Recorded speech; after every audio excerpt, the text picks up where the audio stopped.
जब सर में हवाएं तात थी, सर सब्ज शजर उम्मीद का था।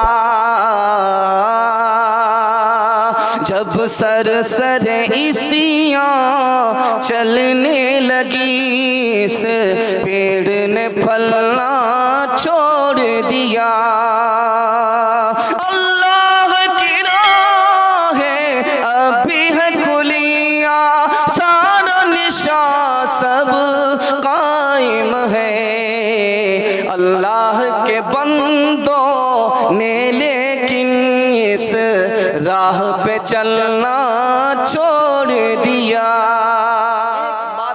बड़े कांटे की और पत्ते की आपको बताने के लिए जा रहा हूं, वो ये कि इस्लाह कैसे होगी, इस्लाह क्यों नहीं होती है। इस्लाह दो रास्ते से होगी। 3 मिनट का पैगाम ला रहा हूं, मुकम्मल सुनेंगे, हाथ उठाइए इंशाअल्लाह। मुसलमान बदहाल है, अमाल खराब है।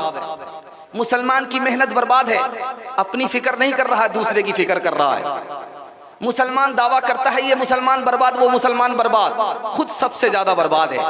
जब आदमी खुद बीमार होता है, उसको दूसरे बीमार की फिक्र नहीं होती। इस्लाह कैसे होगी? जब आप माफ करेंगे, बदला नहीं लेंगे। इस्लाह कैसे होगी? जब आप जायजा लेंगे। बारिश नहीं हो रही है बस्ती में, पूछा गया कि भाई बारिश क्यों नहीं हो रही है, तो जुन्नून मिस्री रहमतुल्लाह अलैह कहते हैं कि मैं इस बस्ती में सबसे बड़ा गुनहगार हूं, मेरी वजह से बारिश नहीं हो रही है, मैं बस्ती से निकल रहा हूं। थानवी की मजलिस से एक साहब कहते हैं कि मैं आपकी मजलिस में जब बैठता हूं तो अपने को सबसे बुरा समझता हूं, और हजरत थानवी ने फरमाया कि जब मैं दूसरे को बयान करता हूं, बयान सुनाता हूं, तो दूसरे को सबसे अच्छा समझता हूं। नबी की मजलिस में सहाबी हैं और बाहर गए, वापस आए, कहा या रसूल अल्लाह, मुझे अपने बारे में शक हो रहा कि मैं मुसलमान हूं कि नहीं हूं। जब आपकी मजलिस में होता हूं, नेकी का ख्याल दिल में आता है, जब आपकी मजलिस से बाहर निकलता हूं, नेकी का ख्याल खत्म हो जाता है। तो क्या इसमें परेशान होने की बात नहीं है, ये वक्त की बात है। कभी ख्याल आता है, कभी ख्याल नहीं आता। हजरत उमर रजी अल्लाह ताला अन्हु की मिसाल पर पैगाम को खत्म कर रहा हूं। हजरत उमर ने सहाबी से पूछा कि जरा पता करो, मुनाफिकीन की फहरिस्त में उमर का नाम तो नहीं है। एक मिसाल है, पैगाम खत्म कर रहा हूं। अपने को देखना है, दूसरे को नहीं देखना है।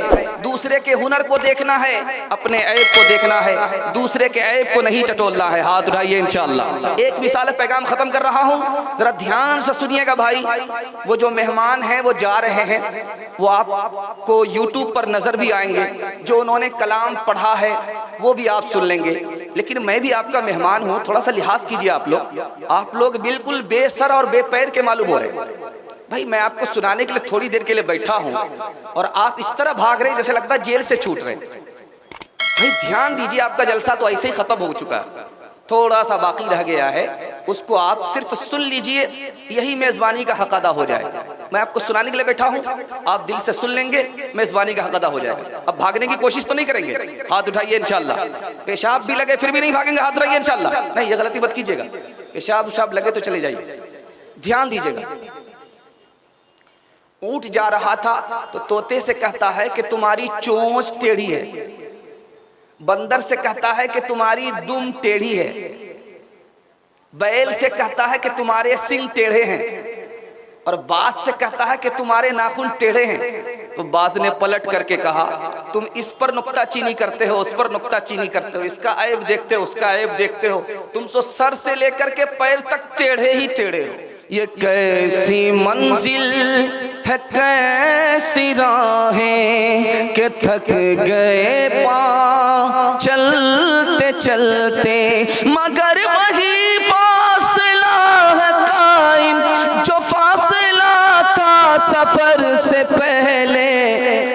ये कैसी मंजिल है, कैसी राहें न थी हाल की जब हमें अपनी खबर रहे देखते, औरों के ऐबो हुनर न थी हाल की जब हमें अपनी खबर रहे देखते, औरों के ऐबो हुनर बड़ी अपनी बुराइयों पे जब नजर तो जमाने में कोई बुरा ना